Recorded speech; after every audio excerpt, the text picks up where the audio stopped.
Ebisefo e mamumo nya bra twa me adai ho akwa aba na mo ne yatena afi no si abepem sabre ye mfa na agrokra ye ni sododo enti sabre die ye de Ghana nkomo no ebremu no na ebetwa segment anase nchichemu no ye twa to enne Adekye Nsroma adwumadie so ti fi sabre ya akopem no nkunumpa mu no ensema hodo ane nkrata ne de baye na ene ye ba bebobo ho na yato ato adwene e de afa ho yi na nra ye town hall meeting ya Vice President Kwokasa wase no noa ne nam wenti e behwe promises no the enkrata and by so 78% promises no matimi aye so what kind of kono sana inum nsia nso nkron wotwe edu NDA wotwe ba ansa na nkron aba nso wotwe nkron edu yes se ne sadia ene wo se wonum aye ahasa ene edu wotwe 388 inti enu ne be interrogate se na nyina dodo ye se nkrata ni so amfa ma wo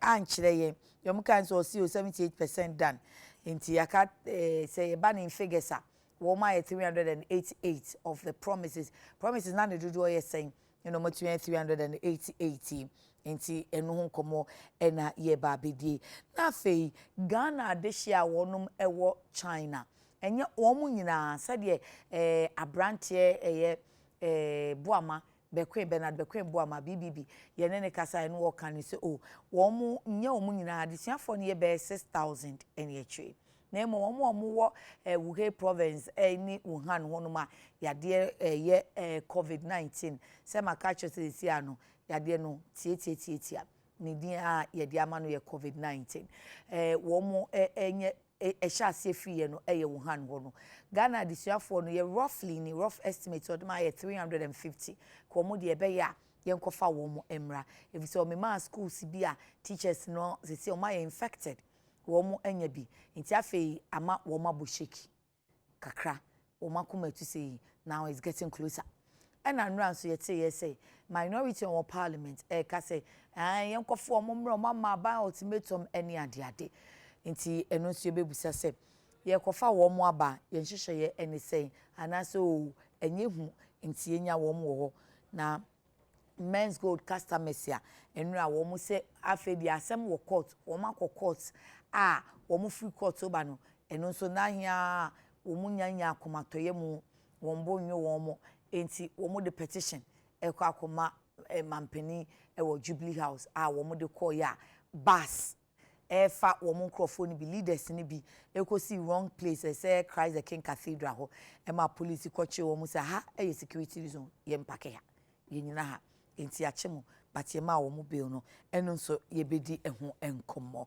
na sisi ayi di owura Asanita no political analyst na waba bedru enti eno no be fiti nkomodie no ase ye hwe kwan se owura Bismarck Ayite Abobi ayawaso West Wogon constituency chairman ema NDC ebefi NDC amanyoko ni mu aba na afi Jennifer Queen oforiwa yefo wa enso deputy communications director won ema NPP onu so beba aba ebefi NPP mu aba na afi yato asunti ye ne eja Asanita no efiti nkomodie no ase papa ye hia bi mu na wotwe foforo abeto ye boko die nyame ahirale boko na meda wase se wo bisa me nyame adome so me ho ye pa wo ye analysis dem ye sure se nura de wo hwe TV pa enti ye nhase wo enenkrata no mostly eno a enobia de bae 78% of promises delivered etoseng meda wase menuaba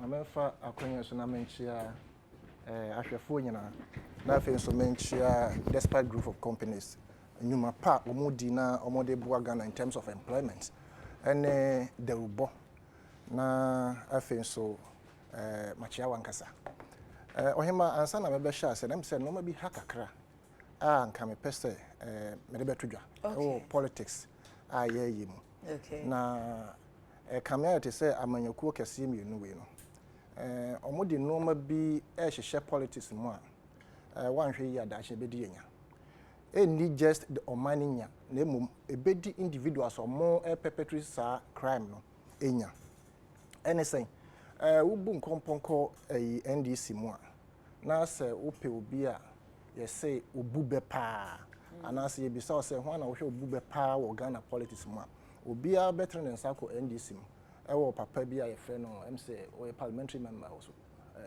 something for saying o man one now obebu bebe 1,000 and that is very healthy na oba NPP and I say o bisa say ho anso na there's a gentleman Central the former minister of Enyono Kenny minim Fusini oba yenua MPP from nso o bisa nkrofo mo bodua pa kamia yete say eyaye suban bia me fi say enye na mi ankasa menua abronye a your friend kwambafo me say ye trentre no na no ma bi wo ho a wo ye a ho sunsanso na edin na ifri wo so call about 10th generation eduabo a ye bo ne krogen de sebe enwan etwitwa egu ho edi o man ankasa nya edi de o ye ankasa so nya party ankasa so wo mu no edi nya wotutu meka kodu ko na eno nkyere se wadi bem enti se obi de asem ato so na se wo hwe na enye no kora me de efo na metu no saa de na o ye no onjai no mpesofu bi a o hye no ntra na se na ye ntretre no anya saa de o ye ne kase pa ne baba ono ene na busia so bi ono no wuko ba ne generation ye ba wasem no so no 78% of delivery ye papa Dr. Baumia, His Excellency. Odi abetudwa. Me hwe nra no, nyame ni me na me hram. Nsam na betudwa no. So wo hwe, this is not new. Yenim yewura Dr. Baumia ene statistical analysis a waye ne coupled with graphs ne no manoma.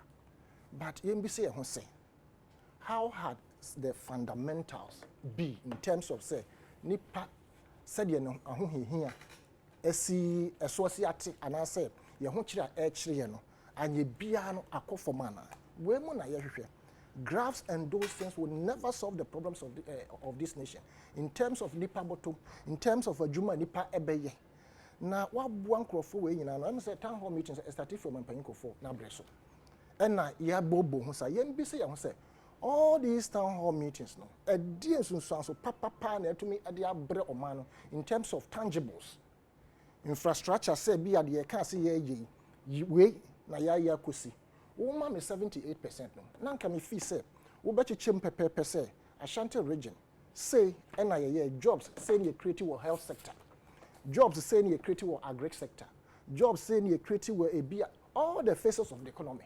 Now what church? And yes, me try no. He may not as Ashanti ye say, but walk where ye can say a bay, ya where ye can say a bay, ya where ye can say a bay, ya. In Tibia region specifically, but nationally in any case, some manifesto no one can say a region by region. Ye ba ye bay say. Into the can't see a bar ye bay no. Ye see ye be creative dams. Ya creative dams. Ye see ye be ma free SHS. Ya ma free SHS. Ye see ye be ma Ghana ni bia nya proper identification Ghana card. Ye gu so. Ye see ye be ya kwan. We are on it.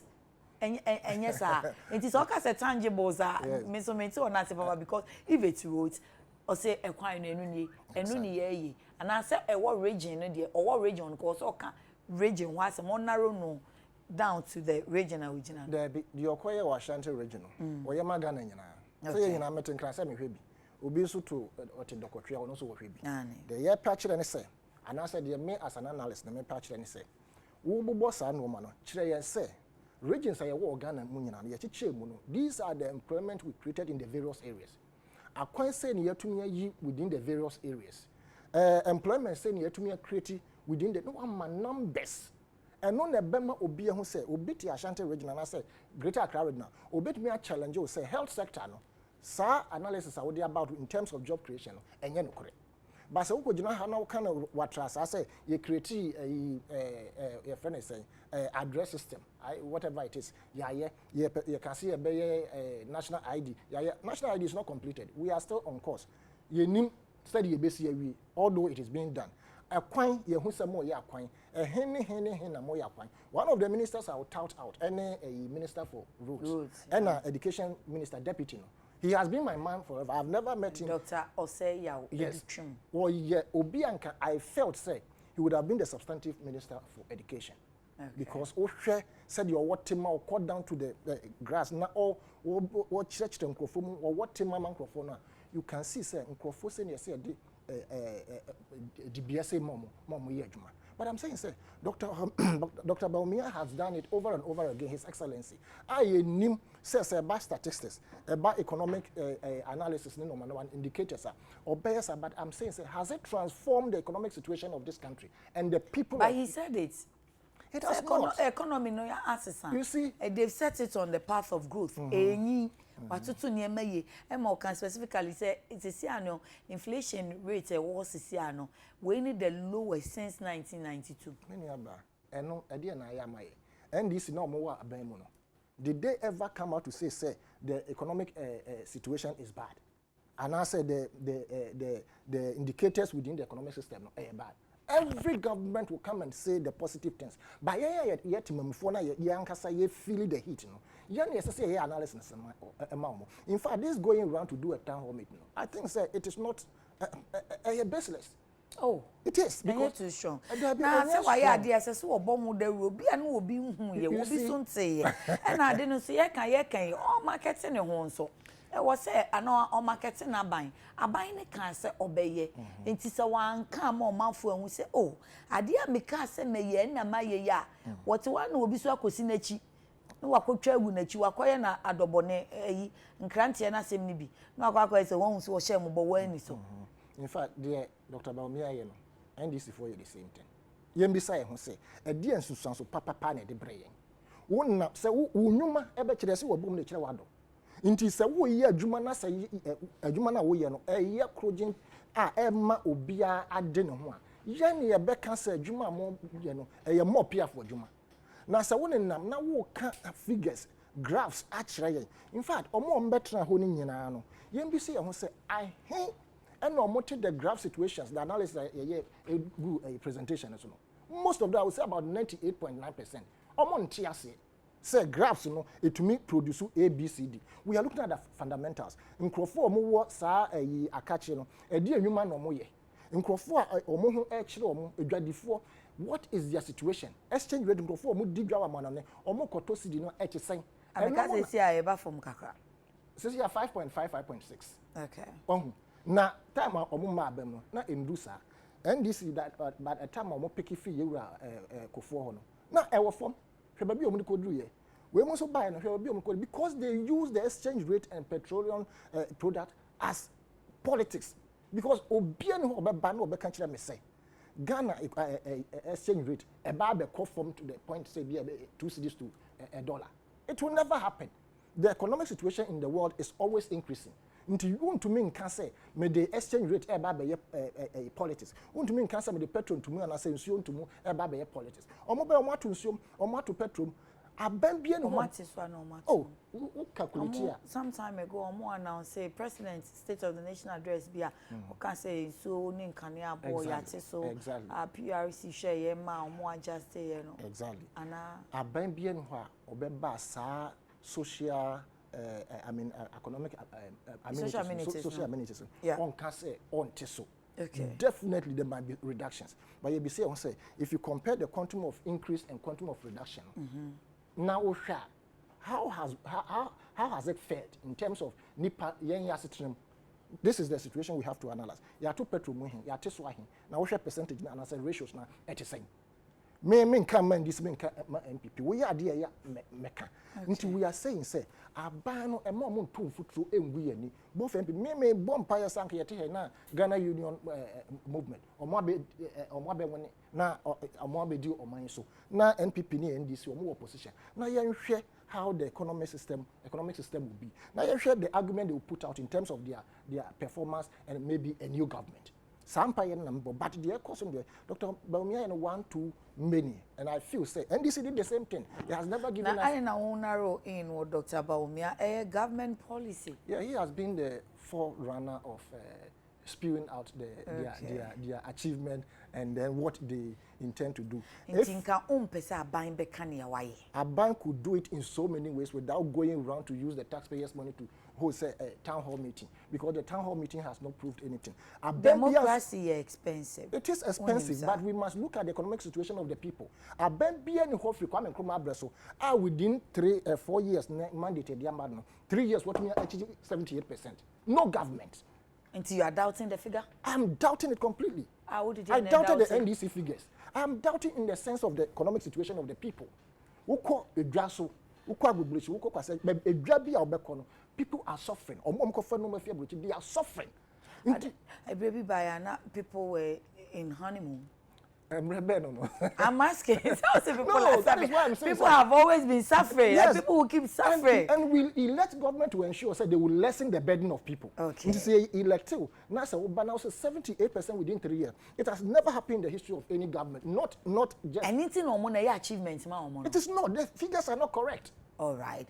And to Ras and no take no Nasabre dear Bismarck Abobi IT. I also West Wagon constituency chairman Emma NDC Aba Yemana Kwaba na fe wono so sesia no obekasa bi na 8:40 na onfa ne 10 minutes no Papa Kwaba Menya ba me Joseph constituency boko nyame ado e nyame ase enti ye hwe president ye aban government say ne bosha wo share ye abra no obeba aban mu no watimi ayemu ebrofa we kra de ene esem say to test so say 1/4 waye 78%. Tidi aka ne de aka ketu ebi. So was send 1 2 3 4 5. Why 388 of the promises it was saying. Yo, me da say, me chia obi om ya me hu wa che. Me just afi enshi I won. Oh fache me ni afi shepa. Na me chia Ghana for mo hwe yen enim na anope. Yem say program we ko akiri. MPP for hwe, NDC for hwe. Omo mu ni amanyoku bi afa ehwe. Meka civil society groups asofofo ehwe wo ensum a wo sum ye nananum japade wo de agya te sensuo ni ade wo nyina ehwe nokura wo hoi eye ba akope ena nokura nso wo ka eye eboa ema wana motuo nso etimi ekoyie mini aba oman we a ye de share nanado ni Dr. Baomi ansa no yedi she wo munsa se empuntuo ebeba ya setrem na se empuntuo no so ba ya wo na oba fili enye nanado enye Dr. Baomia enye any of the ministers na ebe fili empuntuo a abo mayimu san se wo mu no yedi wo taxpayers money utuo na utua no despite tuya uka end of this month etuo na utua na eno ene yedi high dime ma wo mu yedi to atade hye wo mu yedi etofu ema wo mu bibia wo mu ye bia to extend say ye ma wo mu fridge mu kura de wo mu di entertain ahoho kura na ye wo sika eti wo mu de sa ahoto bi ba na wo mu de wo mu nte na so wo a wo tua sa nyama we no wo na sa ahoto bo o man no mu a wo behu enti mebisa Ghana ni a wo hwe me ene anope say wo ye MPP ni a say wo ni party bia no wa setena mu etesen emre bi etwa mu no na udu car ekoduru fuel filling station na the auto gallon between 15 and 16 cedis no sa na auto no se mre ya na se mre do 25 cedis say sa na ete dia within 3 years no wa bra bo mu no nkan kobe na abem ya maami no mu o mu kodwom ekoto ade wa gbogbulosi edi be si table so eton wo me fichiri e maami nye bito no car bo na o mu tua from agbogbulosi up to Baoleshi and I say East Legon no, for the past 3 years from 2016 up to now no it is saying when ti wabra bomono akodru saying these are the questions I was say yebisa enti na that questions ko say ana mu bisa sa da ebe bi ba ya na obi fro car na ontia ana na ebo no konanim na etote ba for man ya ye bobra ko yenim okay o ko wanimu no obehia nkwansidie bebre okay sa nkwansidie na kwan be so na ofa esolve ma ho hiha o ena Dr. Baomia ni na nado be share yembo se fuel na mo ton 16 cedis per gallon no eye tremode ye wudisem eti mu ma me kwan na me ba mo be ton aboden eti se ko 25% no mo di aka ho menu aba enye over 9 cedis within 3 years calculated previous government now you say obi etimi accumulate increase in fuel prices 9 cedis within 3 years ana these are the questions I was say yebisa na the omukoya no Kumase no one of those things that is what they are good at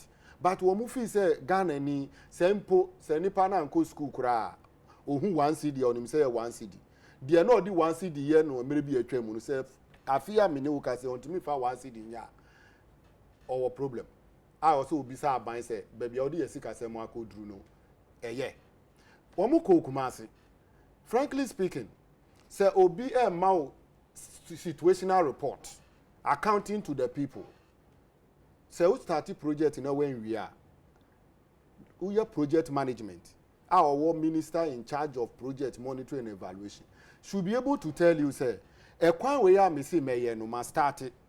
Na 3 years percentage of completion am aye nie. My up to 20%, aka 80%. Ebia ye beto aba 2020 na me do be 50%. You are giving the people accurate information. So what is it? Me can say me one district, one factory. This is the percentage am aye. Na wa ko dru Kumasi. Now we can control to the people. When to me and will say see ade ba ko to say Kumasi manye. Ashanti manye na no tumfuo. Wasase so na mejina. Na project we na maye a mimba mbe wie afi na me guso a me wie amamo na so ko ye no uhu se Kumasi kejetia market obi aye a me ne wo kase Kumasi fu ani age asawase market atonsu market wehu uko na ba omia fie wie ni program any da vice president oko airport anajo eko full plane edi ba nkra bontin so emre bi etwem ni ntimi nyesa because as santiman e hona mese ona mabam kakra se mu time no na mo ye ne sen se na mo so mo ye bi na mo so mo nka ne mo aye nkyira manfo mame nkoso sem ye kan ye kire o se de aye nie say even group green book mu na ewo papa wona aye political analysis that time sana no mo ye mame nkoso uti bibia na ye friend green book ni achievement wom dia hi na MPP buy watimi aka kire o se sa achievement o mu buy o mu fa o mu ani hu ye womo mra me kan kire ye ebi hono mo mind interrogate say na wa green book ma kwan no kwa ebi enye existence and as a night's been done mami na those road no maka omo timi aka kire say from Akwetia from Asama ke say kwa Akwetia musie wo green book me buy am be omo timi are specific to you they are all lies sister ya baby they are all lies womo oman kan kire say whole airport ani ye window shopping he said photoshop no womo akohu womu commission here se ejata no kan metenase no ye political analyst into no tie che no hwe but who you are in the game unim said the audience say wan kan de waya why na be hu enti it's a form of marketing this the marketing must be real it's why you faulting them so mo body o my own so a special eyes special eyes it is a way na your product a wo ton a it will be promoted. Is it not the water you mention? Who mention water now? So I have to know say it's water. There is water inside. Now so we just know 2 foot go and you now see what market here. There no marketing. And I make sure say sentiment because they say Kumasi say airport say omo ye expansion bi wo other side obi o si obi ehun which omo si omo nya hu ska omo ye just because one can say Kumasi ye airport expansion. You cannot go to Kumasi if you are real. You are real and you want to be truthful to Ghanaians. Okay. Say our project, you know, Mahama we phase 1. What be 2 phase 2? Who to us? Say who ye so no beka say Mahama started phase we phase 1, phase 2 no ye to us no beka manaye den into no modin kura. So you ask them what is their problem? Mami unim input to you Makoso Ashanti region under John Dramani Mahama, former President Jerry John Rawlings, former President Kufuor. But say in the history of this country, 4th Republic campaign for Mabo Mudini Nabe or Manyaki, they are Munkwan betting Bayer and put to Juma. Any damage Nana Bantamahini or Begina, Nano Tumfua, a name. Otumfuo no. Bantama. No problem. Otumfuo no, ya men san fa na nanka ho. Okay. Ti se chikase mu no. Se okitasa abodi no ebia otumfo susubibi osaberima okonji say na okita na body dada tinana nsan. Okay, Nana Asante Hene. Thank you. No metimi aka. Thank you. Thank you. Nana Asante Hene. Ndi okojina na nemu. Me hwe na animu pe ni da o program na se de na Dr. Bawumi aka na otimi hu se mitimi se nana enye se akonwa nu mu na otina na ka ebi kura ka obesori yakọ because insam nu ye insam a eye kohwisem nu kure ba akokura anim na unim ntoma na na fry ebi ana wan hye ne nso ko we picture na hwe sankofa I'm just begging you, sister. You know, not dream master. One can be a shame. So who ni mo ami catch you? Tomorrow na share no. Tie. Tomorrow na share na no. E sanko fantoma. It tells you indirectly what the country is looking for. We are looking for a change, a positive one. Mama say mama. We are sure say papa omu yi na sum for yi ntuma efra na che say nana ye ni say o catch omu say we say ntuma na efra no hwe TV no so. We fra but on the only say me come jam. We fra me the whole Asanteman will go for Sankofa. All right. Now Asante hini anemusifu omo municipalities nyina na na do timi withdraw omo. The first time in the history of this country. Now Pache say he doesn't have anything good for Asanteman and na say omugu omo ni mo ase wie no ba omi akọ so ko redeem ni image. Afi wa say no kra. Excellency. His Excellency Dr. Bawu. Thank you, Mr. Wa say no kra. Na musifu e municipality Asanteman reps. Omo ani omo say assembly ni be clarify say bibia sa ansia na say manhia be ya no say bibia sa ansia. Wa na ka kire. Esi ye. Chairman obere we. Krata na buy no. Wo a woni wo no krata na fi o maka che na ye discard ye. Esi ye. Esi ya na ka wanti. Okay. Mini aba. Hwe mefa video so. Oh, ba dia 1 minute. Mefa we video so. Dia mi ka dia prelims. Hey. Yes, mefa we video so achia Jerry John Lawrence. Your papa kufuo. We feel you see the excellency mom. Once an excellency, always an excellence. Excellency Jerry John Lawrence, Excellency Adekye Nsroma, Excellency Mels Awanya ni baby ko nyame fa ni crazy any John Dramani Mahama. Unim, eni da Dr. Bawumia kan say bi e wo energy sector. Okay. Say onu na breso. Eye MPP abreso no motimi reduce electricity e wo mayu. Eye kontopo kase a vice president yem pese obesi subio. Hwe Kumasi mine enim say under John Jerry John Lawrence and our munya quota for the first time. And our no Jerry and electricity, rural electrification, a dit into my ewo me because Jerry by far me ni nisike bi ada baby and the rate at which ana kusu cause it no man bi am person or di Ghana be di dwa okwan bi so. But ultimately prepare the country to extend say Ghana ye dija John Adekye Nsroma no ye history and record. Say people for muade kura na ba omi muade a opa kire me say doctor ye president vice president ye bu no muade na ka ultimately kan kire me say tie hwe Adekye Nsroma wani die mu anu nye den tie anu nye den o muade secondly tie my muno penny akwala de kache penny so president before akwala no say wo by the position na his excellency Bawumia occupy me so me akwala me ka cho say me akwala hwe enyema bi wo ho ani adin na me ka no as it is no nsiansa wo de tie me scenario no akonwa na ote so ne nti so ya akwala kra no ote so a oye penny enti ne ye ka no your excellency ebuomu eni die mi chese bibia ye de mam na ya mamre mu no nso akola ntimi nka che pani se umuade ensi. Okay, me can on behalf of former president John Adekye Nsroma. No. Spokesperson. Sir, uba be jira ha ka kire ye say. Just say that ya udi ye ma. Ya mate. Thank you. But recognition is very key. Okay. Yampenyifo omo be di oman so nyina no they need some recognition. Say na be ya mebunu na ye wu akire no. We will have them at heart and possibly go to them and go for some advice. But so be jina ka say wo mo anye hwe. Wo mo anye. O anye hwe. Ono koton ne ho. Ukoton ho you have to recognize say ton na wo be ton no mind dey dija wo obi na so mo ansa na ye dey hye wonsa. Say what you here. I want Dr. Bawumia and his administration of the NPP say they should acknowledge people that have really contributed to the development of this country. Thank you.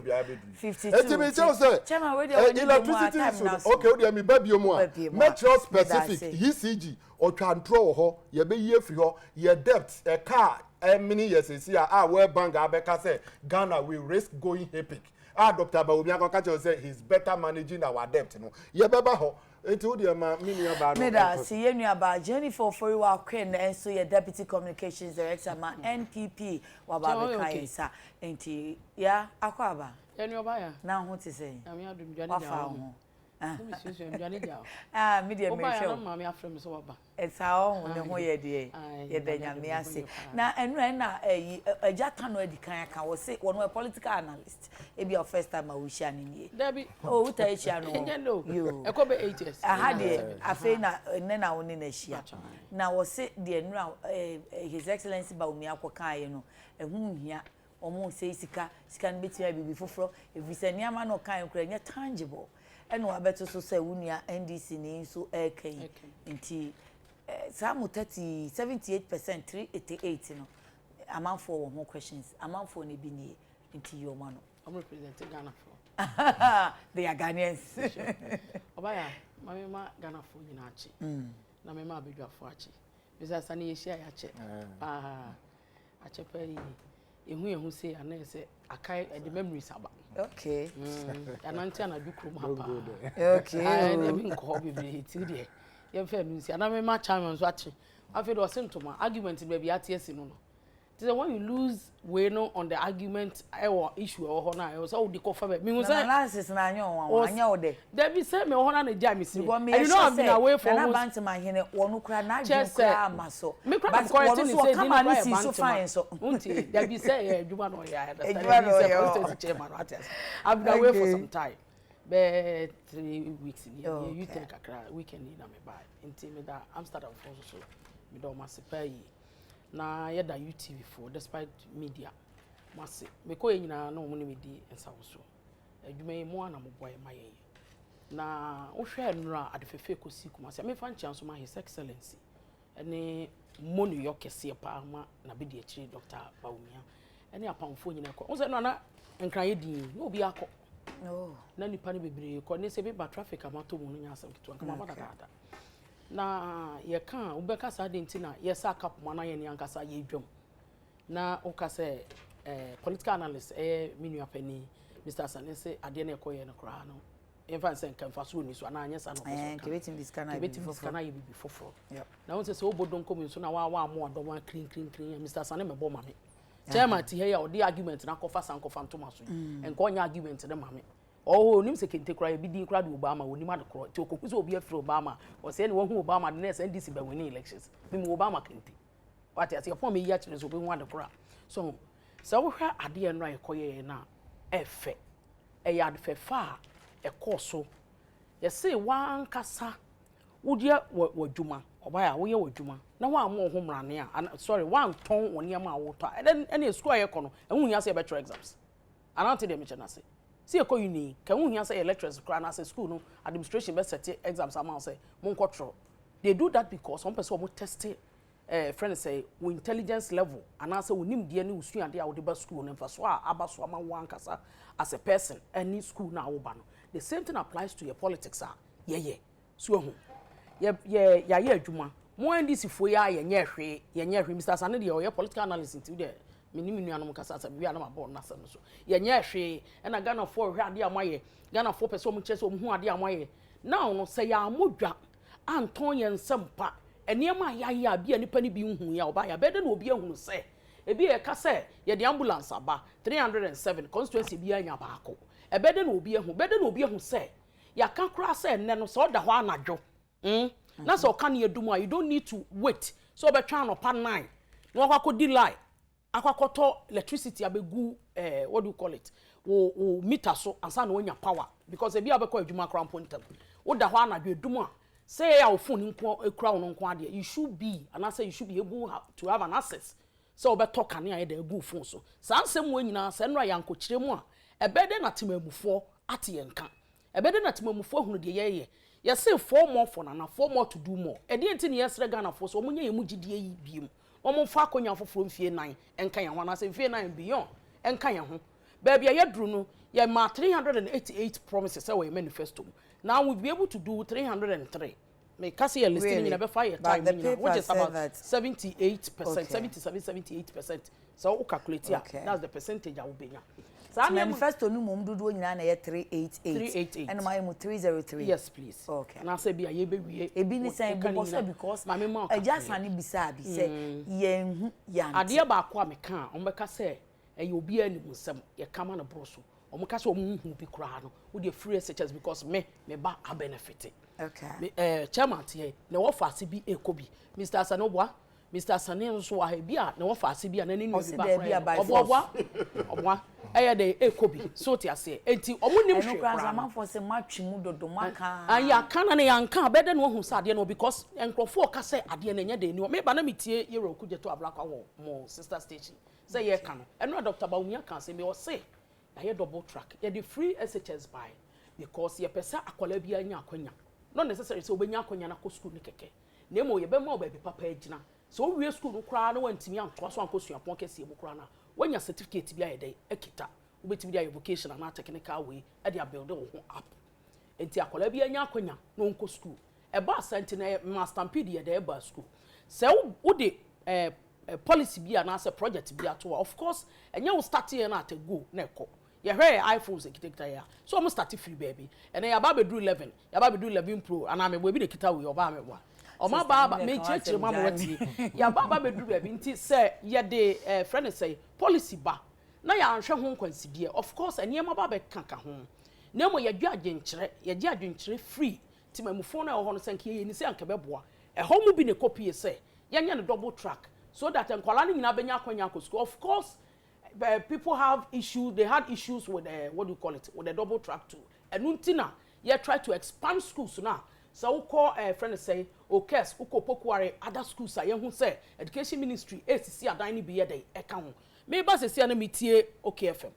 ye roku jeto abrakwa say ye kan say ye ba be ye school no omo no e-blog a ye just omo jasi ho no ye ntimi ameki good use of it utie ye ntimi ameki good use of it ya mfa so bia ma so ma emie educational wonu ma nkwala nyankwanya nye na me pache wo say the idea na say na mo wa ban na mo plans bi say na mo so we progressive free education kra na e bia 4-5 years away yanim no say ye school down na ya nya no e bia boarding school na say day school kra ye nhwe ewe e betimi aye na after 4 years aye ni ho ana ye ho kra no e betimi aye to the benefit of enkwala na say Ghana for you didn't have that plan mo nya sa idea no mo betra bench na chi awie no bench no so no and amototo aboba park no so now with all these ideas that you claim to have why don't you put it on a paper send it to education ministry ye ho ananka ye de nkiyesu ye hu yem ye hunu sananka ye beye na mom ye betena chire no this is a plan you feel say 30 years to come ye nya kwanya bank ye beye no eti monyina mo fanya mo idea and of course it is politics in here we don't expect say omo this idea no beba but we don't expect them to condemn adia ya aye benefit ama tememufo it is so be some ya metimi akase free SHS na aba no of course double track ne yen kase eyema yen nyina bebre but ye nim say ye the process ye de niam agu say de amanyosam enya event ye process ye de niam agu akwam a with the help of Napo ye hu education ministry omo try omo possible best me ba ko bi Obaya na minim say nka wa FSHS kwa de man for anyone say out of the 303 no nka FSHS say dam we Obama time na money na dey yen ko no oh but nka by now about 20 kwa nka because we na FSHS that be una be some asam na make us ba ko de because friend nya say me can try of course that's what I'm doing now enya hwe kra no ade kra na ni manifesto 307 ambulances one constituency bia benya baako wo hwe aya anka na ba bia but we made sure say constituency bia benya an ambulance in case of emergency ye de be fa nipa and no you had issues with it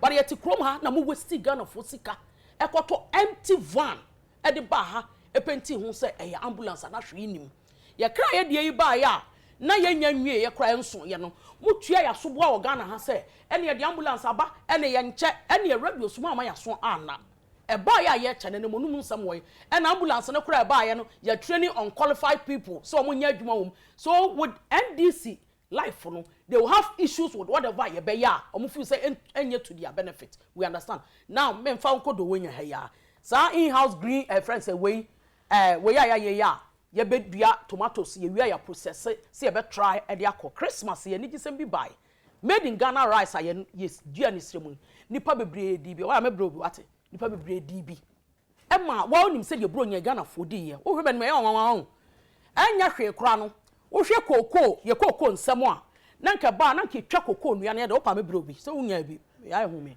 bi ama on wo hwe kokoo nsam a nanka first ki twa kokoo nua no gu a nanka kokoo akuafo no ma ye mobo but ene no ye twa gu a there's a compensation free cocoa border ye de ma omo say wo ye kuani sanya promises ko ba ya de aka ho e ya de ya ba ba ya ebuo kokoo akuafo pa free cocoa kuani bi say on benefit ya ye wi a ya safa kroma na nkasa amoma ye pruning see ye wi a ya say dua nua no foforo de amount happy in our history that a baby aba or see me the digital address system aba and now come baby or send me Google map can I na ka wo hosa of course now ho krampa na nyewe your digital address system we gina wani mu ha say me about piece of name ni ha princess send me pa cho yes e wo ho but your digital address system we say me gina ha na princess send ma me a e betimi ama me location ama de aba baby am when we started it I think about 2 years back no me ni omo ankasa communications officer wo mu TV station ya am say one host here na nya asem keto na nadam fa latani bi so o Nigeria o gina ho na obo code ni bi wa ha ebepie ha it means that bibie ni ho ya e ya omo fe now ma me mra ye paperless yes na obi say ye mra ye paperless report e na me ne ma buy na agent agi me sika na ye say ye fa ni nyina enko digital wo ba ye bo ne ma of course I am not saying say ya yama temamufo omo ho atomo when you buy and way now you go through process and you know and you may be answer so exactly that's what I'm coming and I say na man for so because they have their own issues and own challenges with this exactly what I'm saying and I make it's been over a year exactly on say na me no kasa me ka fa mu say me nka say amana ye okay say obi ahwo ato no but ade a ye de yensa kan ye guso a ye se beboa ama dwadini a wo important ani ama aba Ghana no aboa ya ama ono nso no wanya na sumdua na se wanya na hoto watimi adidwa aba Ghana ama ye ho aye dey atoye now wo hwe friend say uko why amamfa why you kra nya example emrante no maba woni se me no kase na me busa wa sem say achievement dia ene enka sinton kitenkitene achiwachi na ewo mu no enka by now no ensese ewo mu na so ho me so me ba na yenua be ma na se chairman ma NDC ayewa so weso ura basement abobia ite kasa no ntoma no a wodi asem kan se na bantima hene efran tuma ye sankofa no owura jo opon e won chemu opani jo opon e ye bantima hene chief of staff ejo opon akwaba ejo so papa mpacho floor no ye wodi a enchiremu me da se me je ki poni afo mesre te Ghana ni bia na o se ya ma se didi kan ba for ban man lo ko si ofu for na na ekosu mi nu ma o ba no mo amu ni se the this professor na ko jadi ma da fo tu plan to ma bia isen to ma tu ewo ana se eni tu se bi ademos aguma we ni enti se be amanyo sembe fa be bia enti professor mo dia ji wi edi ko ya ma da you are saying cancer branch and say on twin sign and eja pompacho wa homa no mu nye clear papanti udane ho kakra bi ma ya me pacho ye aha pacho ye pa anti abranche na wakasa ye no edi kana me kase afu ko speed antina nan eno ankoya manasem ho enso kan oka inna kan puntu sem puntu mra Ghana eno ho asma no kan je o eja madaroma de mo kan nyina se ya kwane ne ma kan nyina mo hwe na munye na nyina asumbi mra na Ghana en fan tuma pensa afade a wode ko ye ne de adamos ye wura ko zaji man ya film nti wo yo hini bia ko dwaba asi so fan tuma ani tu de bia tuntu mu tse tambia santiman e wo ani brem nti enne tabe de abranche ne to kan no e bo ebra kra nti on twen time yo on twen say a e be fra na be ni ho no e wa hinti se ode wo hini mu an ntuma wo fra de ya ma no tabe mra se da sa ne ma no okay bia be se de ya ma no tabe ase ne say odi ne ho fa wa na se enti message see on kata wa fie so ni pa nyina we wo wiase na gas mo kan no wa twa san se wo do him pocket da anti ni ho abant man na wo na wo den tuma be tena fidi so abaya man se ku plant man wo ka se ndi na power tabi se be da wo ni political party tabi wo no okay be go tena ba ho enti mo ko fa asimbi amfa man ko fa yi bi amfa ma asanti na mu point noted se see me So make sure say. Eja pompa cho yo, what make you point here any fato so na koso ahwe ye bedase.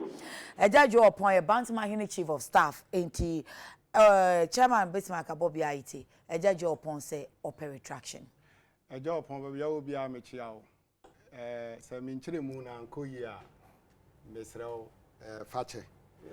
Na de ewo ni say who said chedi acha opechi mu efiechi ya me da efiechi ni abofo no enti no any hold me ba no but not Jennifer na we floor enti say what you say so machia san then me go back to you now on the pod then I'll come back to you. You are not controlling the show. I'm not controlling the show, but I'm happy with please you are not controlling the show. Yeah, mpacha me da. Are you controlling me da? No, but I'm giving you an advice as a sister. Please. Anyway, please. Oba ya meti akoma so. Pacho me ba. Thank you. Until next time you su akenten tuma. Oba ya wutie. You are nidi. Oba ya sema na me kan. Etuma na enya sankofa na Jenny, Miss. Oba no, chairman. Why and be more retracted when you say chaso. Oba ya me nto amasem so. Time ni go. Ni silence our ba nyina yedi. Thank you. Me awano. Me busa awasem say adwuma the vice president say achievement you know. To support the idea infanton ya ni year, then you can say that this is a good achievement. But I didn't know a much any idea. It's still coming up with a whole lot of challenges. The yejina fifini. Why Uti? On say per se ye near me nyina Yakupon ye adoma ke et say e bia ma no nefo. Okay. Ye nim say it will take time. Okay. UK, Holland, Germany, whatever. O man started from a net. Almost started free baby. Now the most important thing is that a buying way are buying beer. So who from so now catch or more ye 2 1 among. Yen can't say the insap me a cocoa. Say ya yet paperless a ma say pot wouldn't you buy issues in your day Emma. But remember saha somebody she say be bassam and they can patch on the hair and for talking. Now say be a name be named you you don't expect say and then board of Tnasia. Yes, she said we don't expect us adi we be see and then I be trap. And yet they will be baby I can see kakra, I can anakakra. But it takes the penny or dead one we are not and I say be a father Dixon, father and be control yen say yen from far with wo idea on the board. The same thing applies to paperless. Thank you. The best the Ghana for ye muji and no idea koye no a ye the bo any ye boama Ghana for who be a person do moko. Eja Bobby now say what list of points be on the point of rebuttal I'll be to me you in the next 3 minutes. Thank you. Say that somewhere call to yani ye yep. Now by your other to be on so be say comment I make here no Nana Bantama hini me chisan sanya masia no. Thank you. But Nana make key point be which is very critical. It affects Asante mine in terms of security. Okay. And it make it point no. Between March 2019 up to enami ne wuka say emma ba ko and song ena yekun omo e wa Asante memo. Okay. It was very critical to the Asante kingdom. Emma oka ho asem. No chire how insecurity the people of Ashanti they are now. Osa can be say Minya by Casa on say free senior high now almost more. Omubet na afi aye basa. Usima modin cancer. Nana say free senior high aba. Enti no enkwara no be free senior high. Now on who any direction from the MPP in terms of tertiary education. Teacher training dudu ahin wo moesi, nursing school dudu ahin, university dudu ahin en wo moesi. But ye wa rehemu Sir John Dramani Mahama wakasa e was ade no ho. Or see the new regions are creating in no or ba ma wo university that will be focused on technical education. Ya ye bi da o ko so manya ho na University for Environment and Sustainable Development. September we be start ya fankwala. 83 senior high for we are taking care of them. Or see or bad the existing universities we will do what expand. And now ni aba day schools na John Dramani Mahama see who could do a compound a good land I trust school no no. It's a focus to say yeah call your community ni engineer ni pair doors woman. Quickly we can build dining hall. Mate say na uka say o see energy debt be na 3 minutes now what say aka 1 minute. This you know those issues you know are very critical. Where are the children going? And no na any antidote to it. It's not about completing senior high school. Now who baby audi utibe far, udi utibe pimpinti says no. And it should be clear on that. Share electrification, electricity, and then yamiya adomwa, Alisa Hotel, NDC's dialogue series, you know, ye bachelor mo de dia na eba obi koye bi no mo se enye na mo nso mo ye bi dabi ya chiremu energy sector. We have taken a sector. We will do it sector by sector. Ye bachelor energy sector there. NDC from John Dramani Mahama Mills, any John Ejekunkufuo, any Jerry John Lawrence, the Omotimi aye nyina ye be ka chiremu. Ni a chiremu 3 years edition na na do Danko Akufo-Addo, the president is ano. Thank you. Ye wetimi aye. Ni expose all the lies are during the show. Or see the omukoye no or so ma credit who nim fa so say na ka say na mo ma anye biana. One said the omakoya wo say hu hia no one say another party so no so coseti record straight. Inti no cry the series to amuda. Sector by sector. Yes. Thank you for the correction. Ade a wo mo ye Ghana for from the beginning, me say NDC cannot be exempted. Say the Omukoye Kumasi Omunyebi. Omoye fiti of my penny for fabrics near Shasi. Or Shasi ma Yura Bells ne Yura Mahama, or also of Betuaso. Nanado Danko His Excellency so about almost Omotuaso. But I'm saying, say, what have been the tangibles? Who shall say, your father saying, attitude two parties in India will touch and go. The beer home best be completely. For a share dual carriageway from Accra to Kumasi, and not a Gusugu. How many years now? Yet that so tis our kind of yen do baby. Nipper one you. There be a baby about so very real. Say a very reduced accident because a real bar. Ye catty you good from the hinterlands to the city. No, a bay okay, I think so. A funny part do in terms of transportation. Into a quanso, a quenchia be bribeno, and can back off. Or be about or come back to me yet. A quan papa. If it's a Kwame Nkrumah ye motorway with concrete, ebesine in 2 years similar of that nature. Any part of this country, ya jito was so service in there. I affordable housing. Affordable housing. Which of these parties have been able to complete a complete affordable housing? Ya can say where dear ya diama ya mkrofo. When penko for share say actually be who say yes say it was alleged say party for nankasa achafa. Emma NDC be almost on be review or more try ho sama up to date I can say taxpayer sika ye no e dan egusu gurem almost so abehye omodi ase ugidi say Yewura Mahama di obehye ase no say of course MPP about omon touch no exactly me dey yes o say na say minister touch akọ ho no say fitting so say maybe was not well done that ben almost sha say ombeye ankombeye wo hwe enoma na egu ho aye taxpayer iska ase. It's appalling. Uba sa free HS many about the free HS might have accompanied skills. Se o hwe Ghana mem ha ye bi say won say ehim fan ye shoes pa obi abe point Kumasi. Adint na man ba sa Kumasi shoe factory na Kwame Nkrumah see time UP4 buy o mbegu no a o monto aso bi no. Omo na omo ye adwuma ho no. Into no skills no acquire. They were doing it in their homes and now so they hand their skills down to the generation. Into Kumasi shoe. Atadia bi one your friend on Sasawa.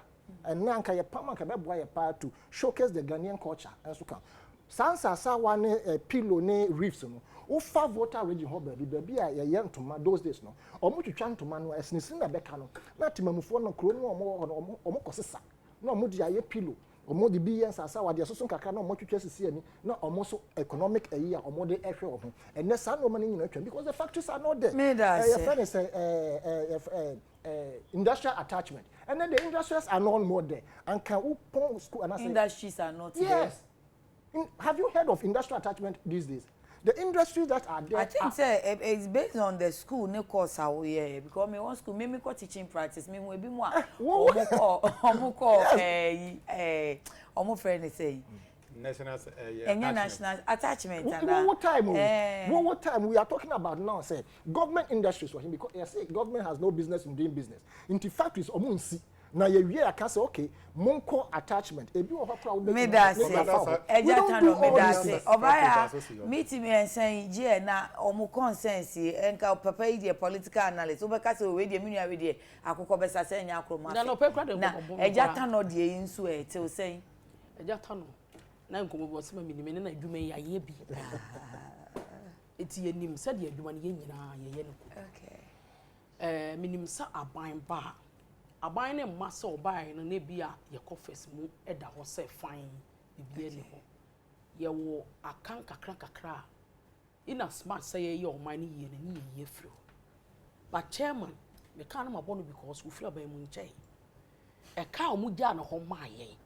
NHI say loan enko look at how much it cost us ye buy ye what to say hospital we aka kiro say NHIS aye dey support aban no omonye dey omuntu ayeka enti kraye render services the more reason why Jatano say fantastic saa series ni hyiamudie eye sika say e betumi atua kane bi na nka mo ye no omanfo no kra be hu e na daada bi ti say we waba radio so waba TV so waka de enti ne be kra vice president be ko Kumase entura joni omo be ko ka ye be bo wo ho ewie ye si e be no nsu okay me that's it's all about money fantastic it's all about money Matiase say ya nkonso a political analyst for ya be san ka say ye ba ye na Ghana for so mo hu hwe adekura mo ye because ye tie bi nso so adekura mo ye no mo hu da ro mi entie mo wo communicators wo se mo kasa ho mi etie we de mpacho me fie nko ye chicha mama ne bufu a ebi ni sanko fa asem e ba asisi ye once we can you just not make reference to it anyway say mama me fanya reference dia untin come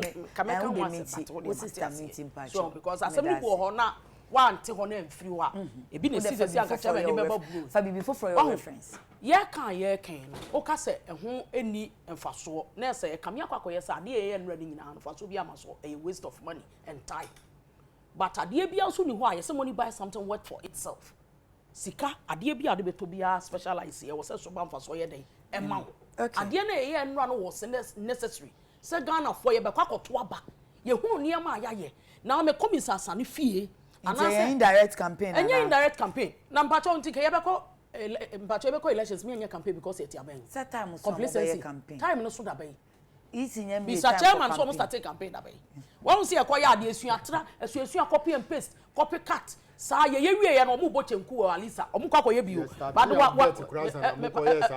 excuse me fine gentleman excuse me o ka chem say excuse me so excuse me uti obaya ade ye koye ni Kumase wote ha wo condemn se mfaso ni so de bia na mokobo chenku ama adongonomics Dr. Baumia kasa no crisis CNDC nyasam ketwa e wo se mokotena se na mo so mkofa mo pen mo paper sebi o kasa no se Dr. Baumia edi atro mo de nya nto mo kotwa atro akire Ghana fo eno kwa no NDC fo are expecting Ghanaians to listen to them me da wa say political analyst Matiase me mana na to ate se de ne nuanu bi kasa enwuma pa ya ye no mani tua ye mo hu da wromi ente no I think say be a form of when we be na bi na nra ye kire me da say pamucho Facebook de mo dia ba na making kind na Nilante Vanderpool say Dr. Baumia Nyeju too I love his account proverbs he's gradually superseding former President Rawlings power anyway UTV is simply the best. Randy Nana Odro Nyako says that Vice President Dr. Baumia has proved to the world that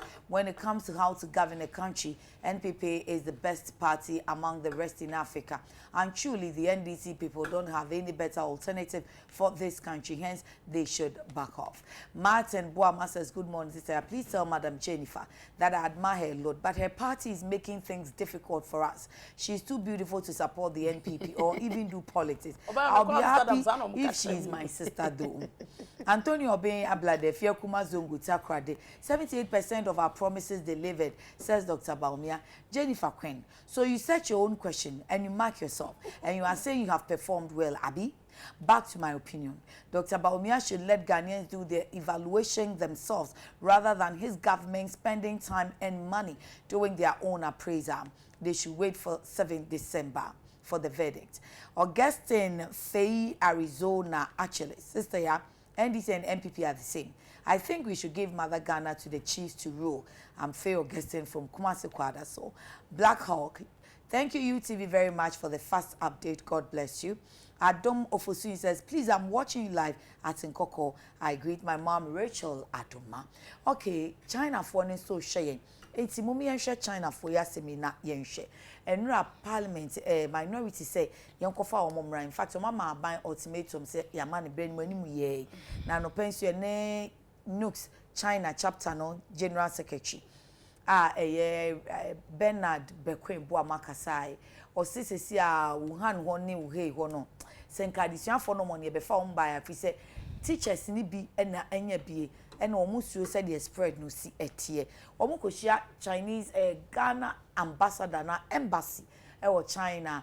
Almost see any airline in airline on person omo form no twetwe omo na ase. Nti santi ye mano ye nuanom ya dofo no wo mo beka ho ana. Ohima Queen. Why me that say? Ubi some beka ho a say obi ani ho a ye beka say. Mo ye den na makofa wo mo aba. Metie friends health the okasama friends health we no. Itie na mse no ran kwa mi show so. Okay. Na one ne kasa na okase Parliamentary Health Committee. Ne there's this man okase nra ewo okay FM no pan pesa me kai ni di ma try a. Enya Minister of Health so. Enya Director of Health Ghana Health Services. Ghana Health Service or something. Pesa me kai with the name. No kase enkrofo kankan ye nuanom NDC for minority kase yenkofo ye ma anasa ye wofa se na yebusuafo mo China and for mo bra ebia na sa wo kan ye kase ebia airline cry de omo beba na no so akoye issue a school for no na Asia embassy no na this is as what the embassy is telling them that is no by within this week anopa na me abrante ne kasa or the Bernard Bekwe Boama or you general secretary of China am say na meeting no meet maybe na meeting no okay no kasa so far the baby omo no de enkeye te se ne ma de kata omo hene na wonim bibi asem nyina ye ken say me tu kwan me fly anadwo nti ye drew Paris Charles de Gaulle airport China for be omo me for the first time me nkokra baby my em family ko ura baby da migration is me all say o free hina o free country be na me see Ghana e ka say be Paris or say Ghana me say Ghana or say near for dey aka China for near ma China for di buy you know buy yes say me man story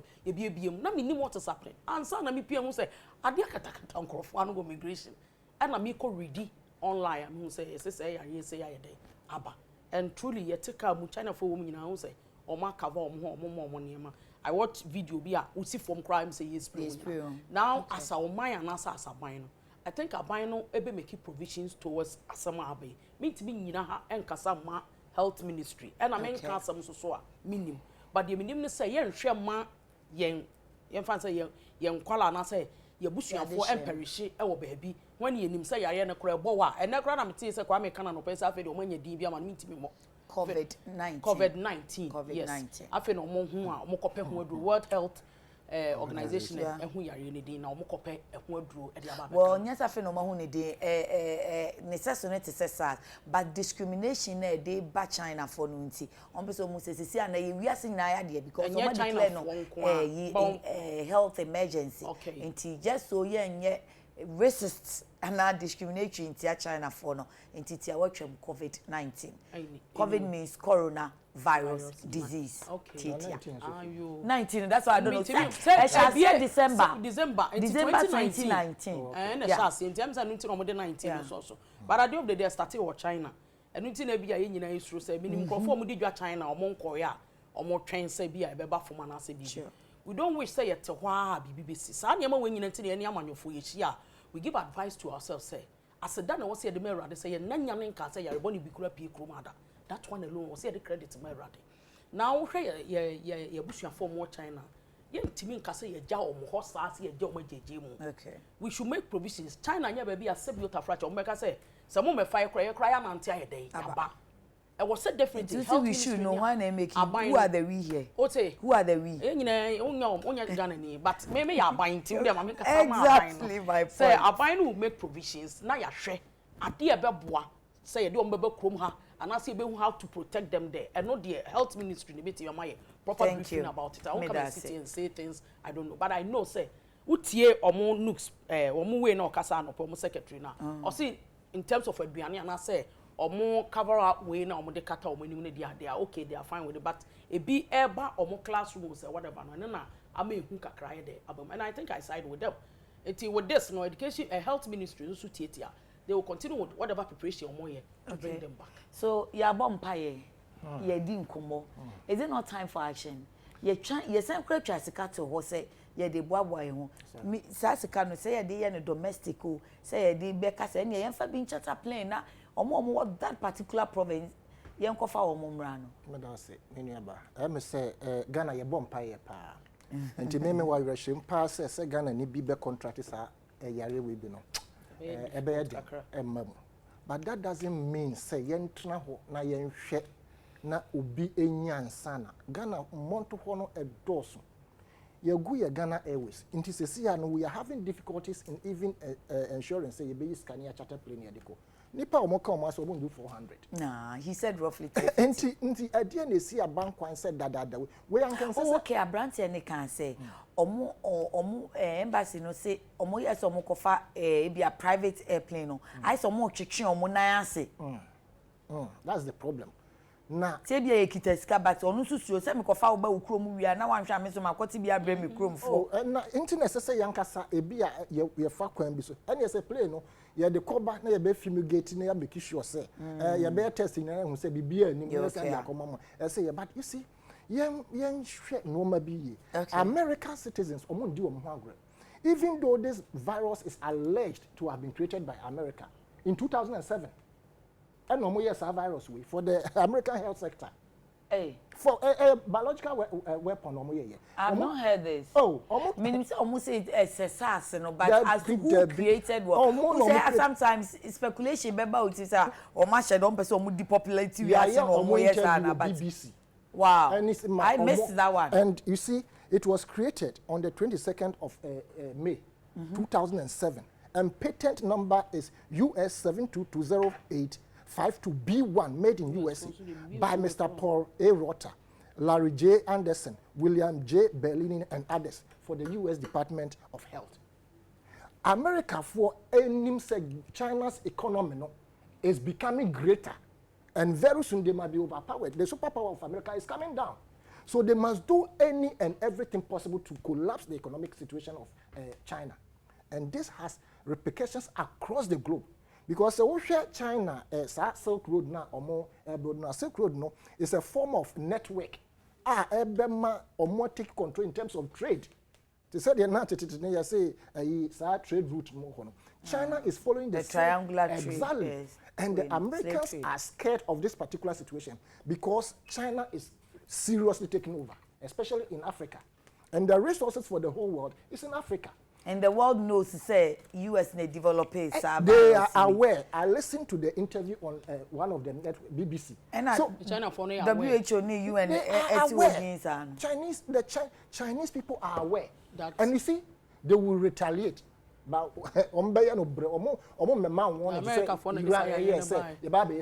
China will retaliate. They will not sit down for their economy to go down. And very soon, China will be the superpower of the whole of the world. America is losing its grip, but they tout it out as if to say they are still the superpower. They are not. That is why they are using all these biological weapons to undermine and to reduce the population of various countries, Africa especially. Then they take hold of our economy. They want to have a grip on it. So it is high time our leaders, or more trust, no more analysis, will say, these things, they have come and gone. Ebola was created by them. These things, they will use it, and if you go back to records in the 18th centuries, it is there. The methods that they will use to ensure, say, African population will be diminished. The methods they will use to ensure, say, Obibia or person or Beomo, and answer 1 year or more ally, all these things are in place. So we should be very wary of the taxes and the foreign policy of America. Me, for instance, I feel, say, a bank should act immediately, and can say, better from the minority crowd. By now, and can the necessary action should have been taken to ensure by taking action. Porter, the screen in and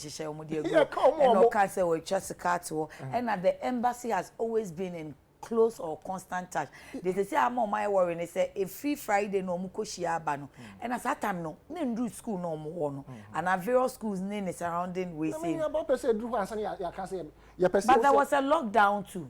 A lockdown when you are a government, so you seek permission from the government of China. or whoever is involved say, did America Malaysia leave their Egypt? Yes, did the Americans leave their citizens because they are saying that there's a lockdown? They went there to pick them. And I see lockdown in Malaysia and Egypt. Exactly, so we can do the same, and we have the capability and capacity to do it. Okay. And we Ebola normal you set it up, and we should young sanko shisha normal or mobile screening of who say Ghana is free from this particular. Medansi. Eja Bobby, who nuanom the minority for no na free for sadi. Say idea as a film kakra. Senior minua penny can say no crese US in the criteria the any sure so more ni antivirus war. I said no develop it. In California the last week or last weeks no almost say scientists or lab more young. So what you say they have it. So in the interview they asked them, how did you get the antivirus overnight comparing to Ebola? I was following it, but it's in a hawker crana. I'm missing me. First time. Yeah. Made the Japan hawker crana so much getting a mountain. Auntie say, Omu lab with the Omu Kaum. Na yenya antivirus a betimi akwatia. Yeah, what do you want buy? Meanwhile, say a sign am from Musa. Assembly no a critical issue. Yeah. So your mind now say your president near your mind share unsa. So akola ya woni na ya wato form fresh and then or mine no a responsibility I would say a man of protection. Enti yenuanu mo adesua mo kosua de na omo di nimdi abo abeboa Ghana no se omo ho akoka adwemu wo ho a eni kwa se ye ja na ejeje ye starting kan se president enkofa omo mmar enye no asem we start here from January and ye starting kan se amaya hodo omo do omo man eni omo manfo no they are making effort to bring their people enti adenti na ye delay eni ye tin say Ministry of Health for no be ka say when they come a risk to wax. No. Nipa no buy a quarantine woman 14 days. Near exam wom no Gucci wo ho. What is the problem? As far as I am concerned, need that home. Because president enye plane any we ase. Plane wo we ase. Or no ankasa timi chata plane e di tu kwan. E car obo no esini so di plane e dukura abeko China akosisa ye manfo no. No abe quarantine wo ni ahwe wo mo ya resem. Enti no mesre se baby edru ma wan ti se na me ka che jatano se school ni na me ne kasa news secretary ni se omu sise omu kasa omu ko chata be mbisa ni se na den sika na eni ho ana flight for na person omu ba fa no so oh empanyimfo ni se airline for no twetwe omu na ase na Egypt ni Malaysia de ne omu wo omu country ti say Egypt na omu de ko enti e your mine de no e na ko for so e bia na enye ni da ho but omo akwa approach omo so ye pese ye high mo plane ni ko fire ko no omo ye kokwa sa student no they should not be deceived by their urban penny for work omo call ho members in the they have a meeting actually but some no can see say omo be be brief you to get it right chairman omo kan no they are not telling the student the truth and still say plane ko China the China for ball man no you need direct flight to China only direct flight by connection bama ebi mu bedu krom ha ebi mu bedu o man mu ti dia na omo ka no dia omo ka flight are available ni da ho enti the minority issue no we should take it serious mu nyina mu nka bi wo ye baby a ukuo no kura ese journalist mu nka bi ni ankofa ye manfo ne mra ni en create baby ma omo na student no ba ko anka je o se ska omo de bre omo no equivalent of 8 cities Ghana cities. Well, one kasa. Yes, interview a meeting or one of your sister stations. Says ka omo kan so omo de aba no who calculating in Ghana cities 8 cities. Say what you here. Etinu ye besere omo ye nan from ye pa omo chew. Say baby edru no omo ko for plane wo ho. So omo pa omo minority opportunity ene we will arrange a plane. No because for omo aba. In the capacity say na do so ntimi nya flight in go fa omo. Can you imagine? Say what you here. About the can serious o. 1 minute thank you.